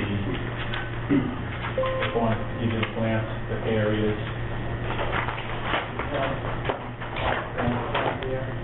So planting area 3. Did you do? Do we have the 1-1, is that? 1-1? Yeah. And we're slightly over Yeah. on the planning plan. So these locations were chosen outside of the mature woodland in the disturbed, previously disturbed area that was farmed. I believe there was a tree farm there for a little while, but currently it's just a meadow and car paths. You can see the existing tree line here, so we located, so the idea is to expand the mature woodland in the buffer zone as opposed to the grass, basically meadow that is out there now. And I'll go back to sheet here. We also located the riverfront zone here. We initially had difficulties determining where that bank was because the culvert that goes under this path was blocked. I guess with beaver activity out there, and even just sediment and things blocked this up. So that was clear. The water that was held back, was held up here, was actually right at the wetlands. DPW was almost a pond instead of a river for this section. Once we got that drained, we were able to locate some parts of it, but you can see it's still flooded. And then we went through some aerials and were able to get a good matchup of this channel along with the flags that we were able to get to show that the work that we're proposing is outside the 200-foot riverfront area. Is that beaver dam still there? It's more of a block culvert. I didn't see a beaver dam out there. But No. You had mentioned it might be. There had been one there in the past. Yeah. I think in this case it was. The farm, in fact, there's been one everywhere now. Not pretty much, well, I've seen that one. I think this was more stick to branches that eventually just got to, was it a 24-inch culvert? Or pretty small? Yeah. Okay. Whose culvert is it? Well, it's on Tracy's property, so I guess it would be, I don't know, installed it, who maintains it, does the town use this road at all? Is that the existing cart path back there? Yep, right here. Is that culvert under a section that's getting paved? No, the proposed work is out here, this is going to remain. That is. Yep. One other, Well, the other access to that cart path is through a property on Main Street, right? yes, that is I forget what number it is. over here. Right. So one other, so we're proposing wetland replication for the impacts to the wetland. We're proposing wetland planting mitigation for work within the buffer zones for the paved area. And we are also proposing to give the town a little over 31 acres of land. So we're going to plan to donate that to the town. The water department is interested in that because they have the wells back here. It would also it would protect those areas from development in perpetuity if the town was to accept that. We believe it's also mitigation. The town will be able to control these parcels connected to another town parcel here, and they would be able to protect those areas in perpetuity. Where is this, 31 acres, what am I saying? So these green areas, Okay. part of it is already in a nitrogen aggregation area that is protected from development. Already, I believe that's 10 acres, but the other 20 acres are various wetlands partially upland. There's a big upland in this area here. Could be developable, but it's getting back towards the, river crossing, et cetera, it gets complicated. And Tracy's had conversations with the water department, they've shown interest in it, and he's willing to do that. And, we want to present it as a bit of mitigation along with the required mitigation. So the proposal is all of that green hatched area, both below and above the proposed area of work? And it extends things and out here. And then just for the sake of clarity, can you indicate where the perhaps ambiguous property lines fell in regards to all the rest of this? Oh, sure. Basically this, I've been calling it a colon, including that, this little area that hangs off of here.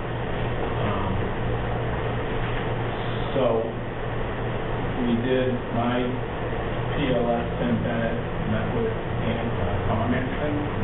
Ken Hanson, thank you, Tom's the structure over here. And they reviewed the deed plans. They agreed with the location of the lot lines. They agreed on the location of the lot lines. These are also the lot lines that Ken and Taylor came up with prior to us getting involved. They did a perimeter survey, and they came up with, so there's 3 surveys that came up with the location of the lines. Town owns this section.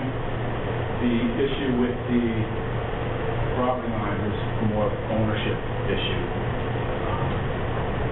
The location surveyors are confident with. The problem is that this used to be a large tract, and the owners over time gave or sold off little pieces without referencing others, and there's a piece in here that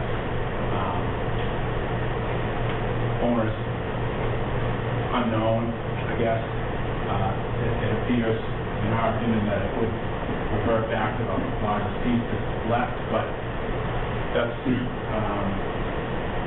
not an engineer's purview.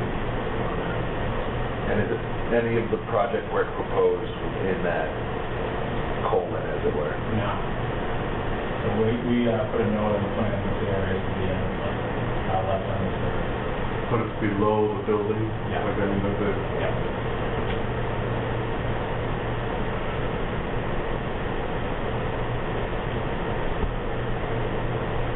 Turning to our illustrious agents, You want me to comment on that? comment on whatever portions of the project Okay. you have comments to provide. Well, with respect to that issue with the property line, the applicant, Mr. White, agreed to move his building 8 to be on the northwest side of what we consider to be the line. The surveyors all agreed that it was owned by unknown people. So it's one of those things that remains to be taken care of at some future time. It's not going to impact the project. As I said, Mr. White has agreed to change his building 8 to stay out of that little triangle area. So I don't think that's an issue anymore. Let me say that this is the 4th iteration of the plans and the stormwater design. And at this point, Mr. Brennan, the peer reviewer for the storm drainage design, has said that all is well. And I have no reason to disagree with that. So,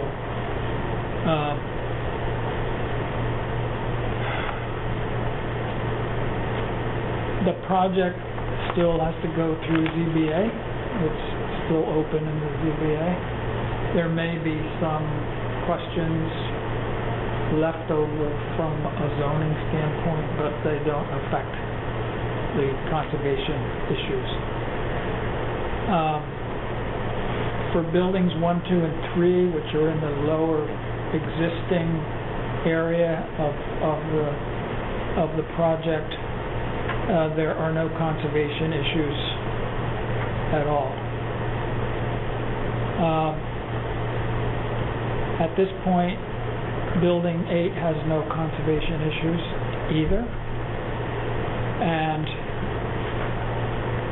Buildings 4 to 7, which are the 4 in the back, have no conservation issues left after all of the reviews.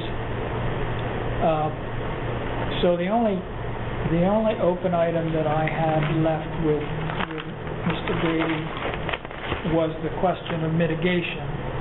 And the mitigation that's been proposed by Brad Holmes is actually pretty good. He's good at that. But some of it is in the no-touch buffer.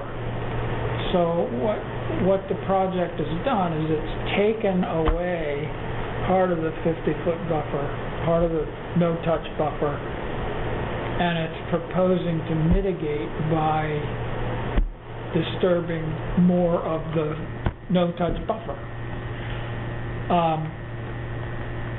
You need to decide whether that's acceptable, because what is being proposed by Mr. Holmes, and which was shown to you, is some planting areas that overlap the buffer and 50-foot buffer, and also the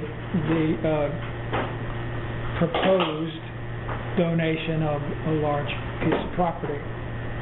If that is satisfactory to you as mitigation, then you could approve this project tonight. So page 31, that's within the 100-foot buffer, No, the one along the road. That's not within the 50. that's a wetland. This here where I'm pointing is a wetland? Is a wetland that they're gonna build to make up for, so it's where your knuckles are, those solid green sections. They're gonna fill those square footage and build that. Right, that's not what That is wetland Now, the itself. wetland replication is Oh, fine. that's within the wetland. What you're looking at itself. there is wetland replication, and that's fine. Could you clarify, Mr. Grady, what sheet are you looking at the moment? Sure. It's 41 and 42. I don't think we have. I don't think we have. We ended 38 in the hard copies. These don't, I had printed these a while back. Yeah, these are not the Back latest. in- yeah. This is not the fullest of sets, so. It's not the current set. No. Looking at what we have before us, could you clarify which line, the blue line at the top right is the wetland? Correct. With the flags, the blue line, and right here, this continues, swings back and comes this way. Okay. The mature woodland, which we located by survey, the undisturbed woods, is right here. That's why we chose this area for mitigation. What we're proposing to do is to enhance that and expand the woodland in this area. And what's there currently? It's meadow grass, some shrubs. That doesn't really address Dr. Skellinger's comments about further replication in an area that's also undisturbed, So, what we're saying is that, I don't know that it really pops on the plan, but a portion of that planting area is within the 50-foot buffer of that wetland.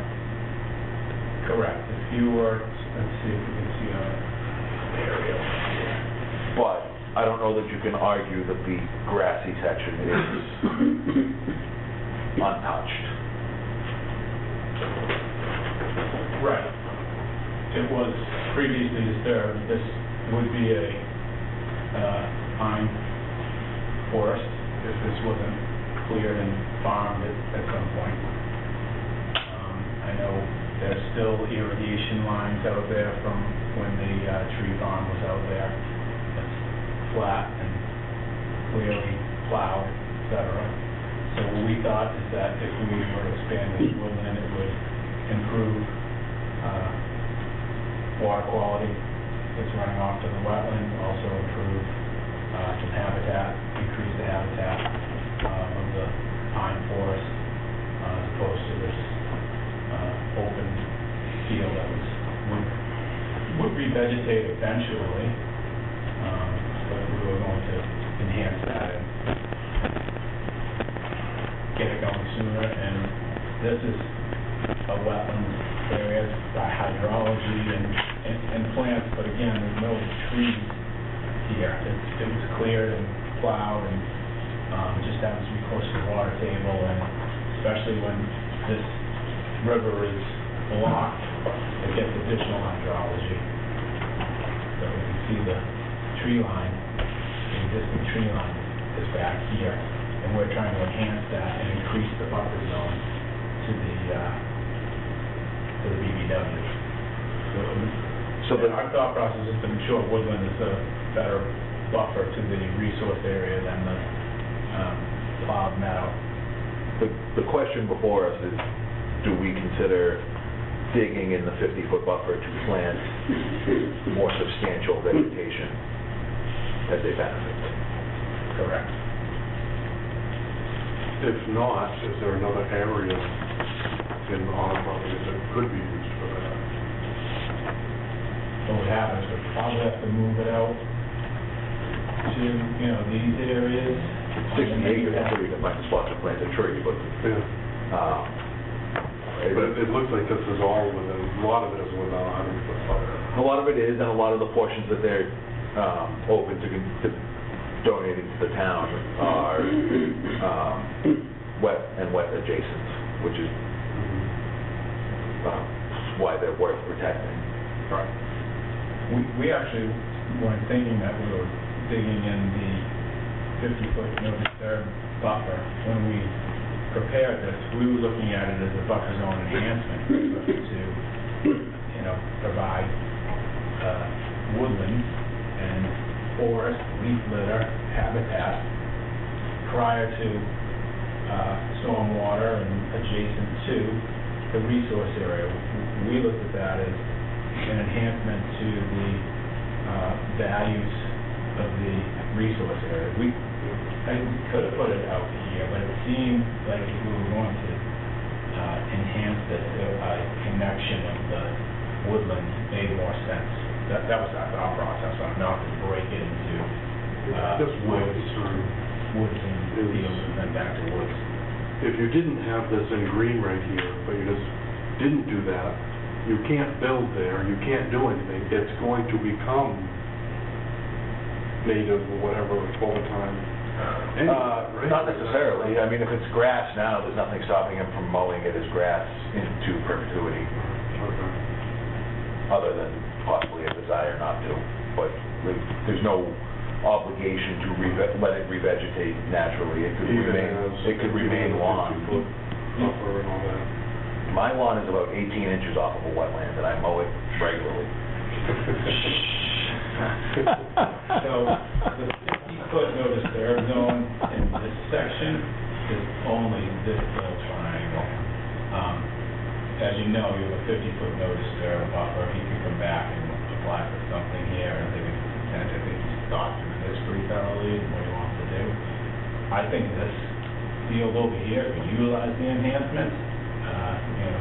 This has been, open field that hasn't really revegetated for quite some time. I think it provides protection and also some deterrent to have a forest growing up in here, especially new growth. As you know, the first 15 or 20 years when you get new growth in there and you get it going, you can't survey through it, you can't walk through it. I don't need the details, but what sort of tree did you plan to do? You're going to ask me. It's a little... It's the planting plan that Frank stated was pretty good. Oh, okay. All right, that's okay. Don't drill it to be good. It's the Don't drive me a little bit. it's the location of it that was a, that should not be planting plan itself. We had wetland scientists prepare that portion. And he agreed with our, I mean, he might show us the locations, we gave him areas that he needed to account for.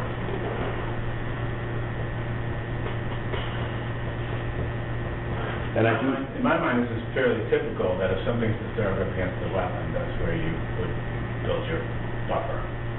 But right, I mean, we're gonna have to, like, this project's gonna get a variance because they're working within the 50-foot buffer anyway.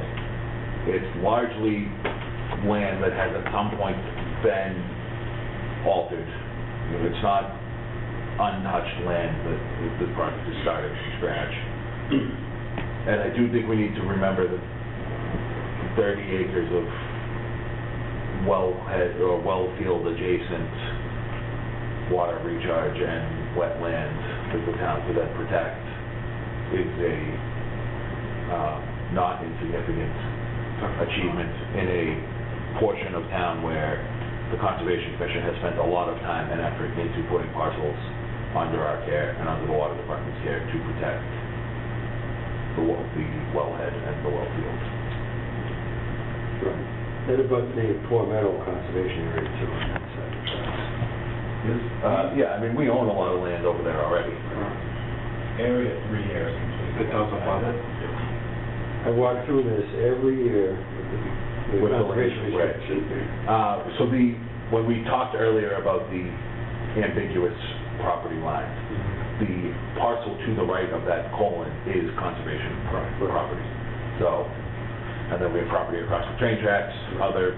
All the way from Richard County Road. Right. So, I mean, it's an area where the town has put a lot of effort into protecting the natural resources, and so having that land transferred into public ownership and put under protection is a notable improvement in that regard as well. And I know this is the first night that these fine folks have been before us, but this project's been in review and edit for quite some time at this point. So there's been peer reviews, Frank has been through it, the surveyors have been through it. There's been a lot of hours put into this project already before they came in. Is that plan that you and I went over a couple of months ago, is that this one? Okay. So it's been changed slightly since then? 3 times. Yeah. Have you been to Board of Health yet? For the septic systems? We did do test holes with the Board of Health witness, and the soil testing passed, so I anticipate that there won't be any issues with the design. I agree with that. I think we have nobody here. Were you here to comment on this project? Nope, I'm here for observation. Mike Fleming, zoning board chair. How you doing, Mike? Good, how are you? Okay. How's your mom and dad? Good. So I guess the question is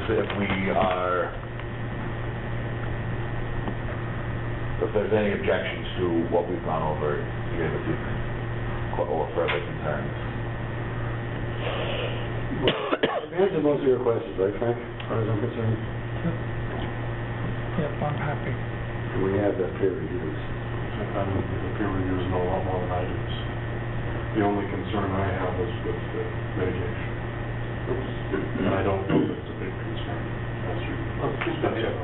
Seems they've made a decent argument for the, as TJ put it, in the lawn, and they could just mow right up to the wetland as it is now by putting the trees back that reestablishes it's not a lawn. I don't know what else they could mitigate. Problem with it personally, I just... Oh, yeah, no, I mean, is that in addition to the replication areas, I think that's... It's a reasonable question, and something that deserves our attention and discussion. But I think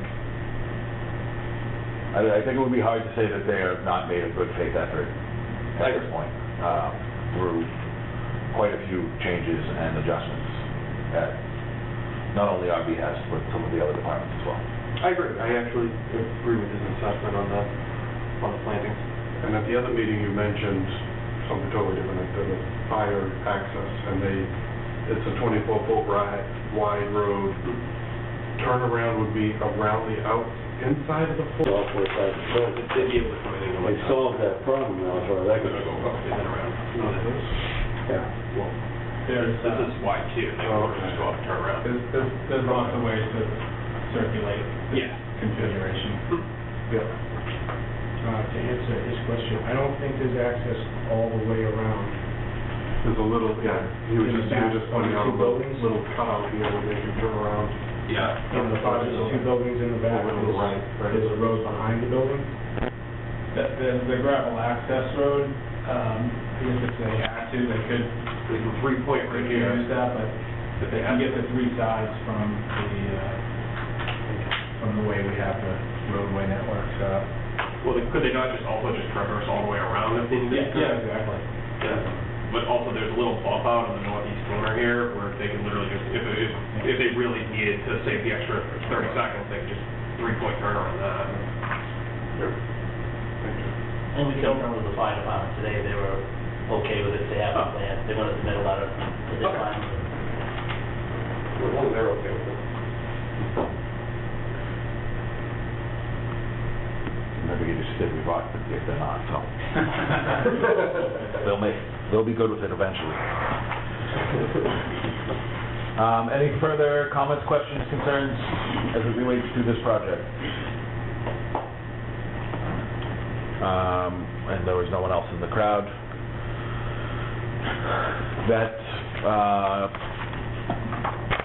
That being the case, the chair would entertain a motion to issue a variance for work within the 50-foot buffer zone.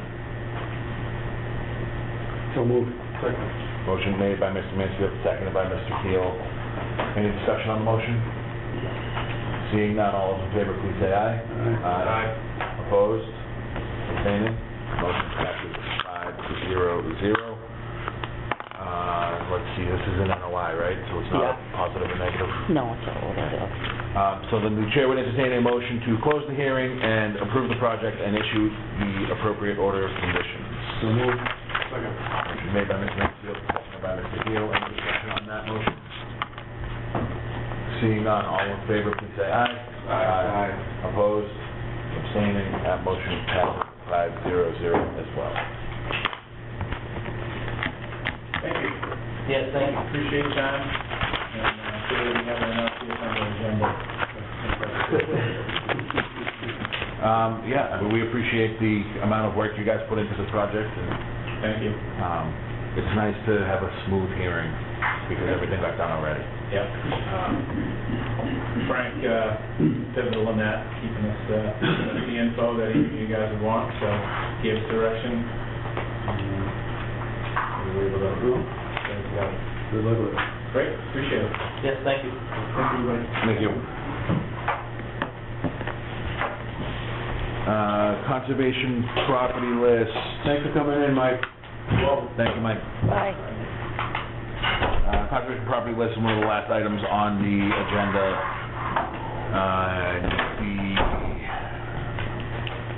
The hearing was held, but I don't think there's been any of the other developments on the home rule petition, right? On which? The home rule petition for the water department. They said on the website that it would go into the next session Yeah. for approval, and the next session was today and tomorrow. Today for the House, tomorrow for the Senate. So that's slowly grinding its way through Beacon Let's Hill. hope that it actually comes up. And then that would finally satisfy the last 2 parcels off the property list. Yep. Open space acquisition and protection. The town planner received notification from the Commonwealth today that whatever department it is at the state has approved the open space and recreation plan draft that was submitted to them. So we are again eligible for grant funding through 2035, the 10-year plan. And he gave us a list of grants possibilities. If that pertains to open space. Open space acquisition, I presume there's been nothing from Hubble or I have heard nothing on any Eversource. of those.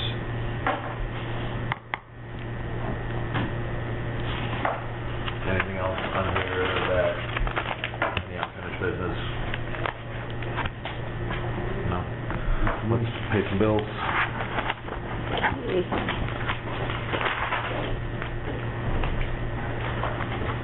I guess it doesn't need to be part of the official meeting.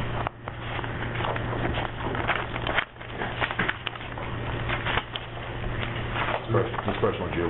Yeah, pass that right along. What's your break?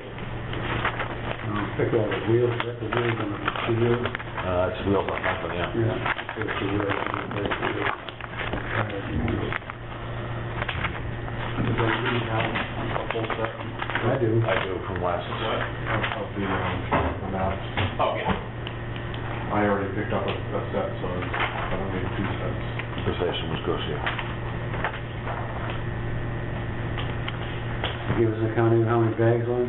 I don't think it's on here. No, I sent him an email though, he Lon sent it back, did you see it? Yeah. Oh, I didn't open it. Lon and him are in a little bit of a, What did they pick up? Okay. It was like a,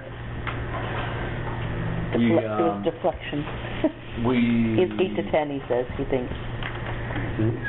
Yeah, I'll see what it says on the next invoice. So, the way I read it is that they're not actually hand counting the bags.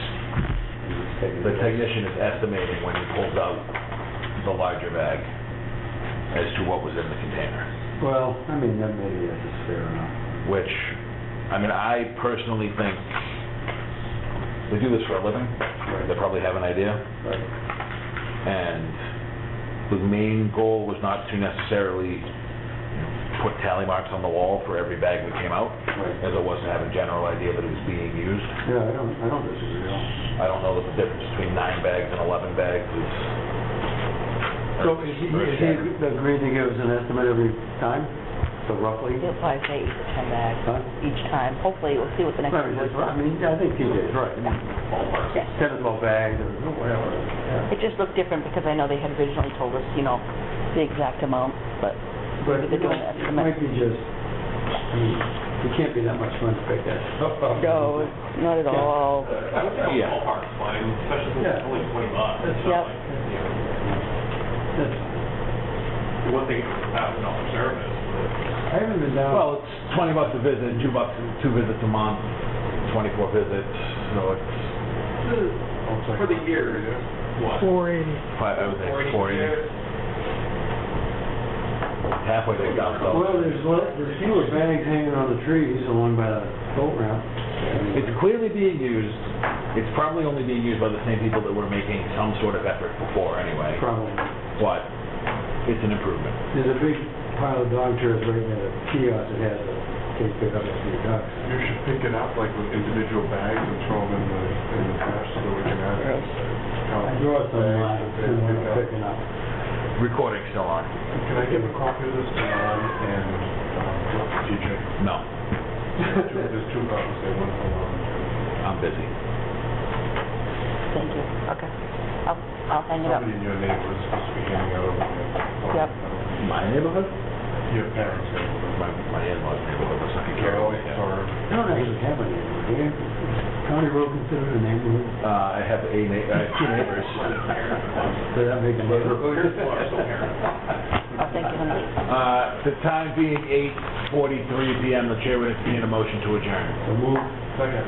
Motion made and seconded. All those in favor, please say aye. Aye. Opposed, abstaining, motion passes 5-0-0.